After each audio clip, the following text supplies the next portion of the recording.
Hi there. It is Thursday today, and today marks the end of the first week of stage 4. So I've had a bit of a break on these reflections, and I've enjoyed the break.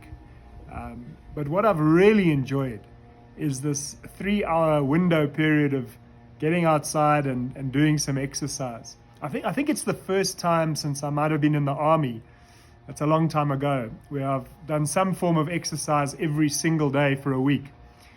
It has to be said, though, that the first day was around about 400 meters, and I spent the rest of the hour and a quarter talking, conversing, chatting, bantering, connecting with neighbors. And I think today's reflection is really about this extraordinary sense of community. There was some cheeky cyclists who shall remain nameless who drove past and said, "Hey, when are we hearing again from the Boep on the Stoep?" And the next one said, "Yeah, I can see you've done a great job of fattening the curve." Well, this is the sort of thing you miss, believe it or not, in community. And it's been wonderful to watch how neighbors have connected, how people have walked with prams and cycled together, jogged together, chatted on street corners, with the social distancing, of course, and how important that community is, especially when we feel we may not have it. It reminded me of a story some time ago working at Phinda with a group of people on a leadership program. A young hyena had skulked into the camp during daylight hours. This is unusual. They normally move around more often at night. But it was injured. Badly injured. It had been in a big brawl with other hyenas, and it ended up seeking refuge in one of the bathrooms. Of course, the camp came to a standstill. They called the local vet, a man called Mike Toft, who came and darted it for its own safety and for our safety in the bathroom. And then he performed the most incredible operations on this hyena on the back of his bakkie.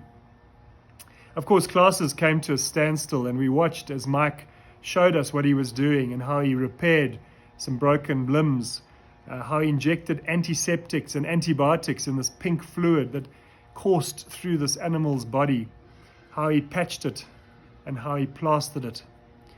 And at the end of all of it, he looked at this hyena and he said, "Sadly, the odds are still on the wrong side of 50-50 for this animal." We said to him, "Is that because of its injuries?" He said, "No, he's going to be fine on injuries. The problem is that he's lost his community. That a single hyena on its own in that environment stands less chance than when it belongs in a community." And it got me to thinking about my own community.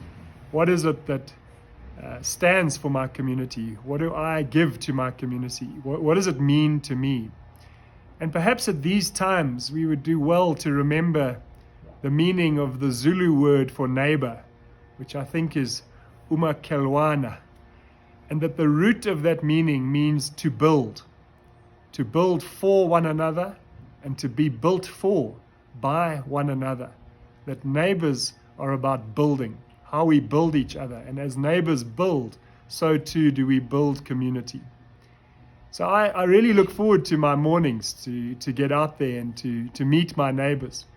And I hope that in the days to come, you will enjoy these opportunities to build community, and in so doing, to build some spirit.